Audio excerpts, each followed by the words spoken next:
Au cours des 3 journées de mission organisées à Hong Kong, la Chambre de développement économique a très largement pu faire connaître les spécificités de l'économie monégasque en multipliant les rencontres.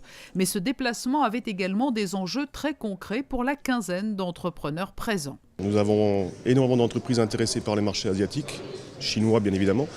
Et Hong Kong, de par sa taille, est un accès privilégié pour nos sociétés.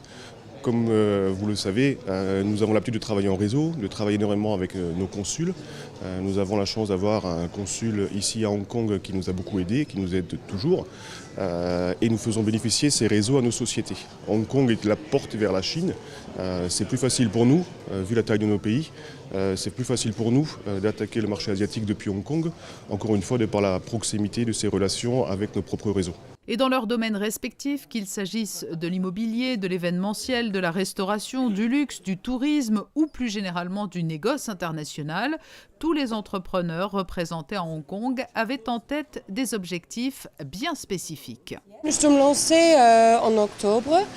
Nous faisons une sélection de vins français et nous les marquons sous notre propre marque. C'est la marque de Monte Carlo Reserve. Nous avons notre SARL ici et la marque donnée par le gouvernement monégasque. Et nous vendons à Monaco et aussi on fait l'export. Alors on est ici en Chine pour essayer pour la première fois de rechercher le marché export.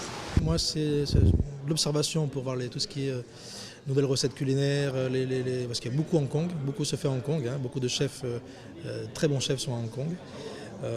Et je viens observer les recettes, les nouvelles recettes qui se font, les nouveaux concepts de restauration que je pourrais peut-être amener en Europe, mais aussi trouver des partenaires pour vendre la master franchise à Hong Kong ou en Chine pour des concepts de restauration concrets. C'était principalement de trouver, de faire de l'information, de ramasser des renseignements, rencontrer beaucoup de gens pour voir quels seraient les meilleurs moyens de distribuer nos produits en Chine, en Hong Kong et en Chine. Aujourd'hui, c'est un projet abouti, c'est-à-dire que vous avez dans l'idée très clairement de venir vous installer ici. Oui, il est très, très clair que le marché est mûr aujourd'hui pour nos produits. Il y a suffisamment de personnes qui ont largement les moyens et même plus pour acheter des produits très très haut de gamme et ils sont très demandeurs de l'image de Monaco, du luxe qu'on peut véhiculer. Pour Anna Roccal et ses vins regroupés sous le label Monte Carlo Reserve, les rencontres en tête-à-tête avec d'éventuels distributeurs à Hong Kong laissent déjà présager des commandes. Gianni Angelini exportera son concept à Cagnes-sur-Mer, Bourges, avant pourquoi pas de s'intéresser au marché asiatique. Yoram Rosevich enfin a avancé à grands pas avec un coup de pouce du destin en faisant une belle rencontre avec des entrepreneurs monégasques déjà installés à Hong Kong. Il pourrait l'aider à ouvrir une boutique en Asie dès l'horizon 2014.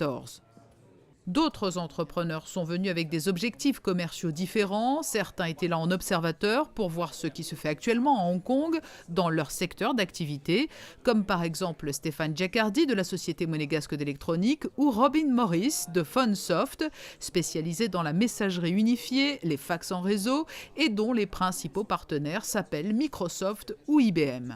Aujourd'hui, je suis à la recherche de produits à importer dans des pays européens. Alors là, vous venez d'avoir un rendez-vous très concret puisque je crois qu'on vous a fait une démonstration en fait sur quoi portait cet entretien. Quels étaient vos interlocuteurs ?